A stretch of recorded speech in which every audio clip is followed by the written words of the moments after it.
So, David, we're doing a quick take, Trump 100, because there's been quite a bit of news today. We have just sat through the most extraordinary news conference by President Trump, and then we've got details of the Iran deal, haven't we? Yeah, the 14 points of the memorandum of understanding have now been released by a US official. That's interesting. Earlier today, a state-linked news agency in Iran was suggesting that the two sides had agreed not to release this detail. So that tells me that the administration is under pressure, really, to sell the deal it's done.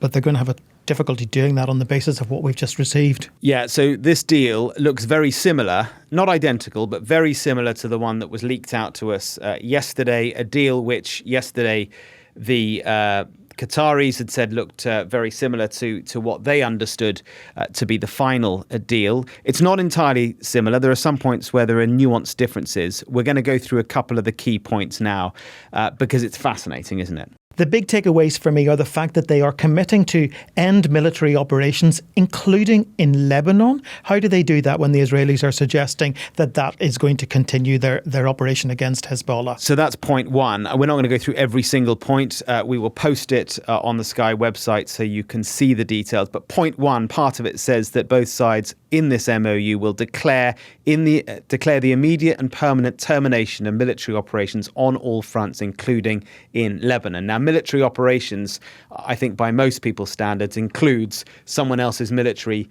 in your country. And so I think the Lebanese and certainly the Iranians will assume that what that means is that the Israeli military would withdraw from southern Lebanon. But the Israelis have said absolutely not. So there's a conflict there. We don't quite know how that will be resolved. Point two is interesting, isn't it? Because a very short point. It says that the US and Iran will refrain from interfering in each other's internal affairs. Yeah, again, how do you do that if you're trying to ensure they don't have a nuclear weapon? Donald Trump has repeatedly stated that this deal will prevent them from developing a nuclear weapon. I don't read that anywhere. Instead, as we've predicted, that issue is kicked into the long grass for another 60 days, as indeed is the issue of the reopening of the Strait of Hormuz, because although this document commits the US to lifting its naval blockade, the issue of Iran not operating a toll system, for example, in that shipping route is again only for 60 days. Point five, that is, where it talks about the Strait of Hormuz. Iran will make arrangements using its best efforts for the safe passage of commercial vessels with no charge for 60 days only from the Persian Gulf to the Sea of Oman and vice versa. Then it goes on to say Iran will conduct dialogue with the Sultanate of Oman. That's the country opposite to the south of Iran, the other side of the Strait of Hormuz, to define the future administration and maritime services administrator Hormuz in discussion with other Persian Gulf states in line with the applicable international law, etc., etc. Look, we're not lawyers. We're not people who conduct these negotiations and write these things up. But it seems pretty clear to me that leaves open the possibility, certainly if this deal, if this MOI doesn't turn into a full-fledged deal, leaves open the possibility that the Strait of Hormuz could be something that Iran would be willing to charge tolls for. The other thing that really strikes me about this document is that the United States is committed to facilitating, I think it's described as the reconstruction fund for Iran to the tune of a staggering $300 billion. Now, they're saying they're not going to contribute to that, but they are effectively partnering with the regime there, the people until very recently they were describing as tyrants and evil and people who should be removed. Yeah. Point 9 is interesting as well. It says pending the final deal. Remember, this is not the final deal. This is simply the MOU. This is a document from which both sides could walk away at any point. Pending the final deal, the USA and the Islamic Republic of Iran agreed to maintain the status quo. Iran will maintain the current status quo of its nuclear program, and the United States will not impose any distinctions and will not deploy additional forces to the region. So I think, basically this means we're not going to do anything yet until we've actually had these 60 days of discussions. And look how those discussions have gone, to this point. Not very well. So let's not get carried away. This is absolutely not a final deal or anything like the Obama deal, which Trump ripped up. And by the way, in a moment, we're going to talk about that news conference if you didn't catch it. So don't go away yet. But a couple of more points on this deal. And we should say, I mean, as we've been saying before, it's so clear now because we've got it in black and white. It's not a deal, is it? It is an interim agreement. It is a memorandum of understanding. It falls well short of what Obama signed, the so-called JCPOA, years back, the thing that Trump ditched. That was a fully fledged deal. This one's 3.5 pages long. Right, and the one, the Obama one, I've got the details of it. Up here, the Obama one was much, much more comprehensive. It had different phases. Phase 1 was Iran's compliance actions. What is Iran actually going to commit to do? Dismantle its centrifuges, reduce its enriched stockpile, disable its reactors, accepting intrusive monitoring by the IAEA. That was phase 1 of the Obama deal. Phase 2 of the Obama deal was reaching implementation day. So they have to actually implement what they say they're going to do. And then in return, they would get the unfreezing of $100 billion of Iranian funds. And by the way, this is not American taxpayers' money, never was. This is Iran's own money. That's something that Trump has convoluted over time. And then the second part, or the last part of the Obama deal, was what was known as snapback sanctions. So if Iran doesn't behave, snapback sanctions come straight into play. Well, this looks really very, very different from that, doesn't it? Just in the sense that it's so much thinner. Yeah, well, they talk about the devil being in the detail, and I think that's the problem. There isn't much detail. There is no detail really to analyse.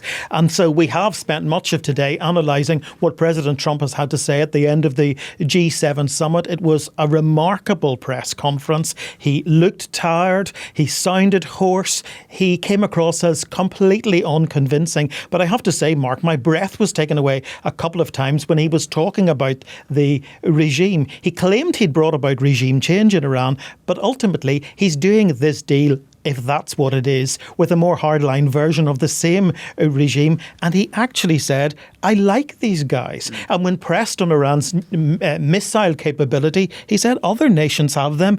And he even went as far as to repeat that phrase when asked about Iran's desire to have nuclear power for civilian purposes. He said, other nations have it. If that's not a capitulation on missiles and a capitulation on the nuclear question, I don't know what is.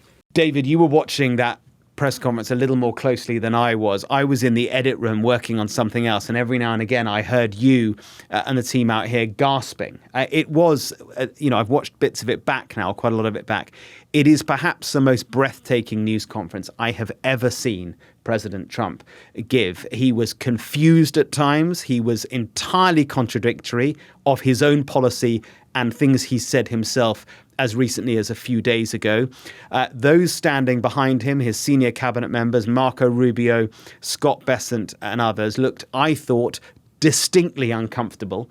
Marco Rubio seemed to have the ultimate game face on, a face where he can, down the line, potentially say, look how uncomfortable I was when that was going on. Or in the shorter term, he can say, look, I agree with everything the president is saying. It was game face for sure. It was an extraordinary news conference. And he said, at one point, Iran's perfectly allowed to have ballistic missiles, long-range ballistic missiles.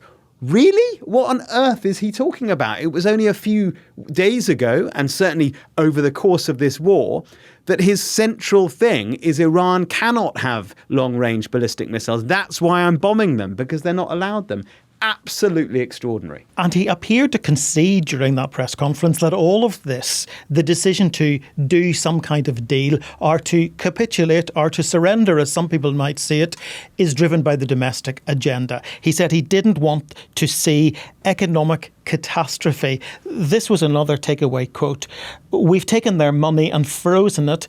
I guess we're going to have to give it back. And then he said, the stock market is more brilliant than anyone on this stage apart from me. So I'm not quite sure whether he's trying to convince us or trying to convince himself that he has brokered some kind of historic deal, as he calls it. He claims it has achieved everything and much more.